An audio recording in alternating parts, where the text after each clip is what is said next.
Ada ruang dalam diri manusia yang tak bisa dijangkau oleh kata-kata, logika, atau analisis. Ruang itu bukan untuk dijelaskan, melainkan untuk dialami. Di sanalah jiwa dan pikiran saling menyentuh, menari bersama dalam tarian sunyi yang mengundang penyembuhan sejati. Psikologi modern telah lama menelusuri lekuk-lekuk pikiran. Tapi ketika kita berbicara tentang makna, tentang luka batin yang tak kunjung sembuh meski telah lama dipahami, kita menyadari bahwa penyembuhan sejati menuntut lebih dari sekadar pengetahuan. Ia menuntut penyelarasan antara pikiran yang ingin mengerti dan jiwa yang hanya bisa merasakan. Makna bukan sesuatu yang bisa dipetakan dengan bagan atau tes kepribadian. Ia muncul dari dalam, ketika seseorang merasa dilihat, bukan dinilai. Ketika air mata yang jatuh bukan dianggap lemah, tapi sebagai bahasa jiwa yang akhirnya didengar. Penyembuhan emosional sejati terjadi saat seseorang berhenti melawan dan mulai mendengarkan. Saat rasa sakit tidak dibungkam, tapi dihormati sebagai bagian dari perjalanan. Disinilah spiritualitas menawarkan sesuatu yang tak bisa diberikan oleh logika semata, ruang sakral untuk merasa tanpa harus menjelaskan. Pendekatan holistik melihat manusia sebagai keseluruhan yang hidup, bukan sekadar pikiran, bukan sekadar tubuh, tapi juga jiwa. Di banyak belahan dunia, praktik seperti meditasi, doa, upacara, bahkan sekadar keheningan bersama komunitas telah lama menjadi bagian dari proses penyembuhan. Ritual-ritual ini bukan pelarian, melainkan jembatan. Di tengah derasnya terapi kognitif dan teknik modern, muncul kesadaran bahwa tanpa jiwa, penyembuhan terasa kosong. Psikologi yang tak terhubung dengan spiritualitas mungkin dapat membongkar pola pikir, tapi tak selalu menyentuh inti kerinduan manusia untuk merasa utuh, untuk merasa terhubung, untuk menemukan arti dari luka. Dalam kisah Sarah, seorang wanita muda yang merasa terjebak dalam depresi meski menjalani terapi selama bertahun-tahun, kita melihat bahwa pengetahuan belum tentu cukup. Titik balik datang bukan dari kesimpulan baru, tapi dari pengalaman kuno yang ia jalani di sebuah retreat, praktik incubation yang diilhami dari Mesir kuno. Di ruangan gelap yang tenang, Sarah diajak untuk masuk ke dalam dirinya, bukan untuk menganalisis, tapi untuk hadir. Malam demi malam, ia membiarkan mimpinya berbicara. Dan dalam keheningan itu, muncul gambaran, rasa, dan intuisi yang tidak bisa diakses oleh pikiran sadar. Ia tidak disembuhkan dalam pengertian medis, tapi sesuatu di dalam dirinya berubah. Ia mulai merasa hidup. Praktik-praktik seperti ini, yang memberi ruang bagi mimpi, simbol, tubuh, dan perasaan intuitif, menunjukkan bahwa penyembuhan adalah pengalaman dua dimensi, rasional dan spiritual. Jiwa dan pikiran tidak saling meniadakan, mereka saling melengkapi. Ketika psikologi membuka jalan untuk mengerti, spiritualitas mengundang kita untuk mengalami. Ketika terapi menawarkan struktur, spiritualitas menawarkan makna. Integrasi keduanya bukan soal memilih salah satu, ia adalah undangan untuk menyadari bahwa kita bukan hanya makhluk yang berpikir, tapi juga makhluk yang merindukan. Dan kadang, untuk benar-benar sembuh, kita perlu berhenti mencari penjelasan dan mulai membuka diri pada pengalaman. Seperti menari dalam keheningan, di mana setiap langkah bukan untuk ditafsirkan, tapi untuk dirasakan.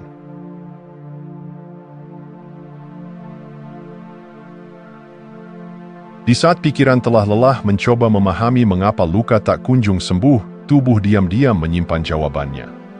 Ia tidak berdebat, ia tidak menganalisis, tapi ia ingat dengan caranya sendiri. Setiap ketegangan di bahu, setiap napas yang tertahan, setiap getaran halus dalam dada yang muncul tanpa sebab, semua adalah bentuk ingatan yang tidak terekam dalam kata-kata, tapi tertanam dalam daging, saraf, dan napas.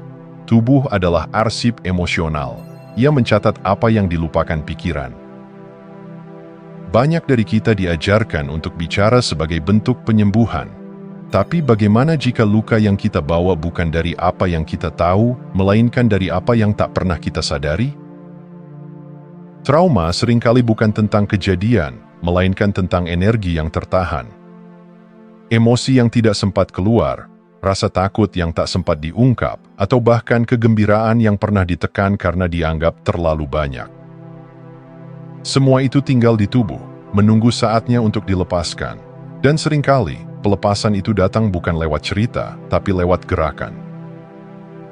Michael, seorang pria yang bertahun-tahun merasa terasing dan cemas, menemukan titik baliknya bukan di ruang terapi, tapi di laut. Setiap pagi, ia berenang, bukan untuk olahraga, bukan untuk pelarian, tapi karena di dalam air, ia merasa tubuhnya bebas. Di dalam ombak, ia tidak harus menjelaskan perasaannya, ia hanya perlu bergerak. Dan tanpa ia sadari, tubuhnya mulai membuka diri, perlahan. Bukan dengan logika, tapi dengan air mata yang tiba-tiba muncul di tengah laut, dengan napas panjang yang terasa seperti pembebasan, dengan rasa damai yang tak bisa dijelaskan. Cerita Michael bukan pengecualian. Dalam banyak budaya kuno, tubuh tidak pernah dianggap terpisah dari jiwa. Dalam pengobatan Tiongkok kuno misalnya, hati bukan hanya organ fisik, tapi juga tempat tinggal emosi marah. Paru-paru bukan sekadar alat pernapasan, tapi tempat kesedihan bersemayam. Di sana, penyembuhan bukan hanya soal obat, tapi juga soal mengalirkan energi, perasaan, dan kehidupan. Apa yang baru disadari oleh ilmu saraf modern sudah lama menjadi kebijaksanaan nenek moyang. Tubuh dan emosi saling terhubung lebih dalam dari yang bisa dijelaskan oleh grafik otak. Saat kita memahami bahwa tubuh bukan sekadar kendaraan, tapi juga penjaga ingatan, kita mulai menghormatinya dengan cara berbeda. Kita mulai mendengarkannya, bukan hanya ketika ia sakit, tapi juga ketika ia berbisik. Mungkin lewat sakit punggung yang datang tanpa sebab, mungkin lewat insomnia yang tak bisa dijelaskan, mungkin lewat gerakan spontan yang terasa ganjil namun melegakan. Dalam semua itu, tubuh sedang bicara, dan jika kita cukup hadir, kita bisa mendengarnya. Penyembuhan, pada akhirnya, bukan hanya tentang menyusun ulang pikiran, tapi juga tentang membebaskan tubuh dari beban diam yang ia pikul terlalu lama. Disitulah ruang penyembuhan sejati terbuka, bukan hanya dari luar ke dalam, tapi dari dalam ke seluruh keberadaan kita. Karena sebelum kita bisa mengerti sepenuhnya, kita harus merasakan sepenuhnya. Dan kadang, satu tarikan napas yang utuh, satu gerakan yang jujur, atau satu pelukan yang tulus, lebih menyembuhkan daripada 1000 kata.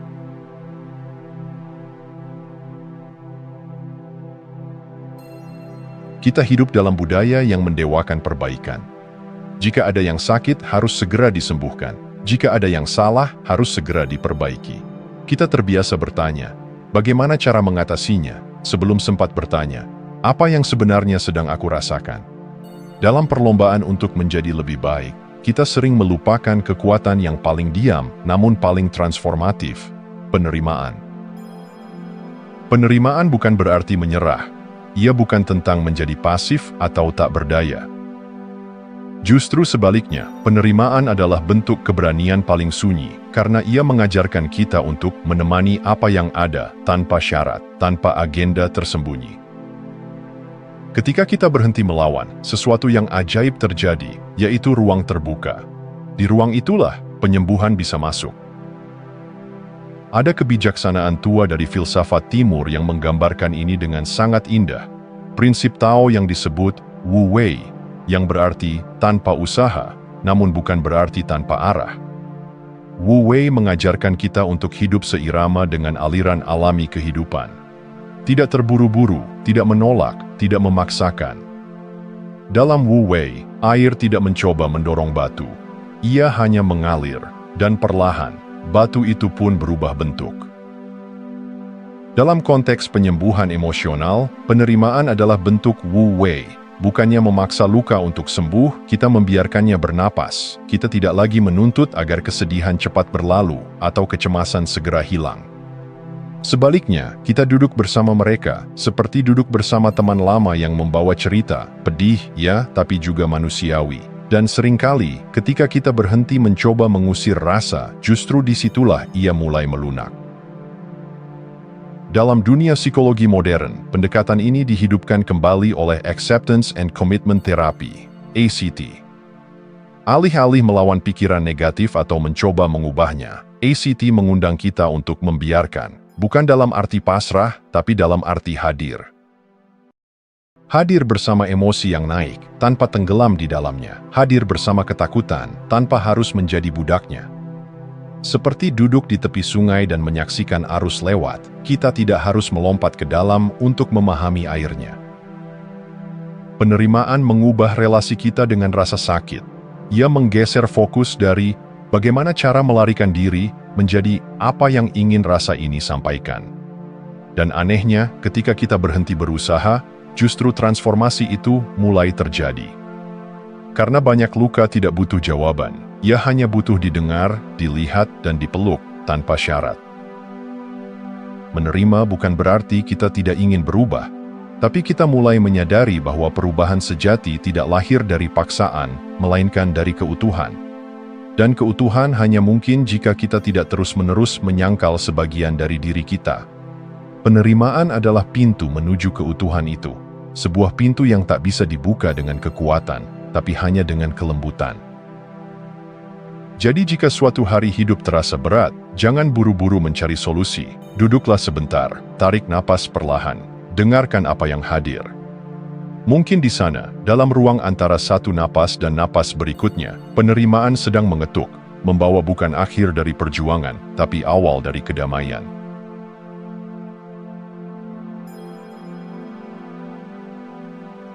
Kita sering berpikir bahwa dengan memahami perasaan kita, semuanya akan selesai.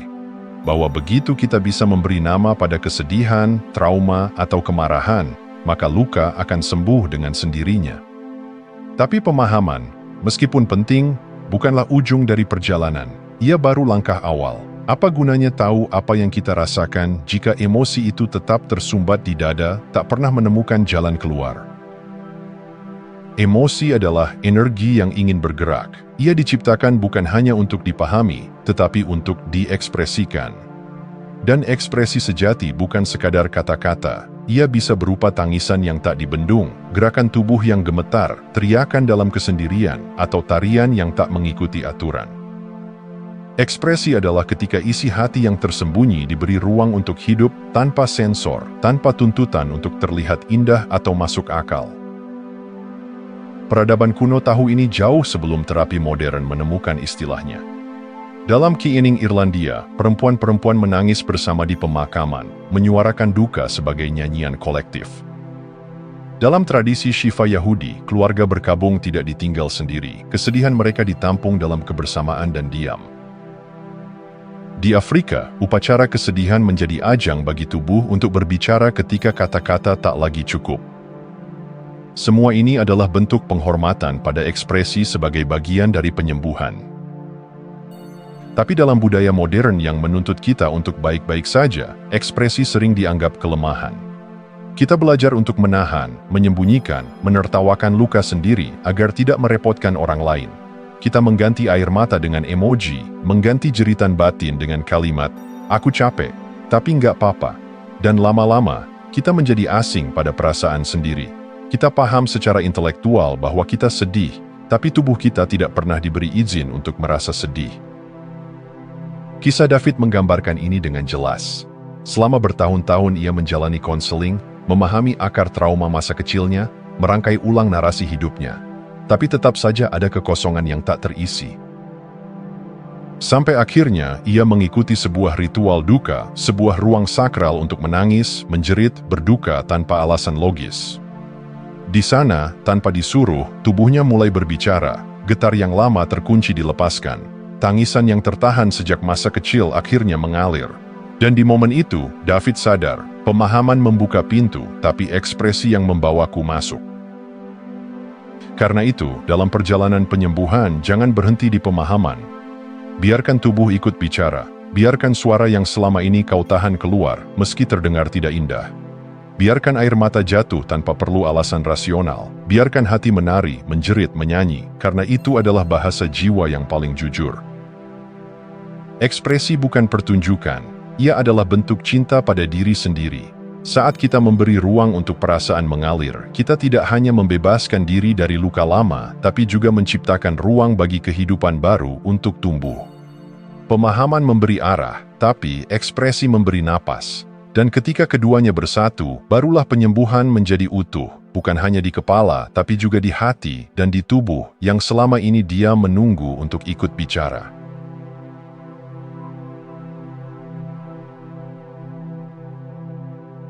Ada ruang hening di dalam diri kita yang tak tergoyahkan oleh badai pikiran, tapi seringkali kita lupa bahwa ruang itu ada. Kita terlalu larut dalam cerita-cerita yang diciptakan oleh kepala kita sendiri tentang siapa kita, apa yang salah, mengapa kita merasa begini atau begitu. Kita menjadi tokoh utama dalam drama yang diciptakan pikiran, dan pelan-pelan kita mulai percaya bahwa itu adalah satu-satunya kenyataan. Namun ada momen langka, biasanya di tengah keheningan atau keterpaksaan ketika kita melihat dari kejauhan. Kita menyadari bahwa kita sedang marah, tapi bukanlah si marah itu sendiri. Kita mendengar suara di kepala yang mencela atau mengkhawatirkan, tapi tahu bahwa kita bukan suara itu. Di saat-saat itulah kita menyentuh inti dari kebebasan batin, menjadi saksi. Menjadi saksi berarti hadir, sepenuhnya sadar, tapi tidak terperangkap. Bukan berarti kita tidak merasa apa-apa, justru sebaliknya, kita merasakan semuanya dengan utuh, tanpa dikendalikan olehnya.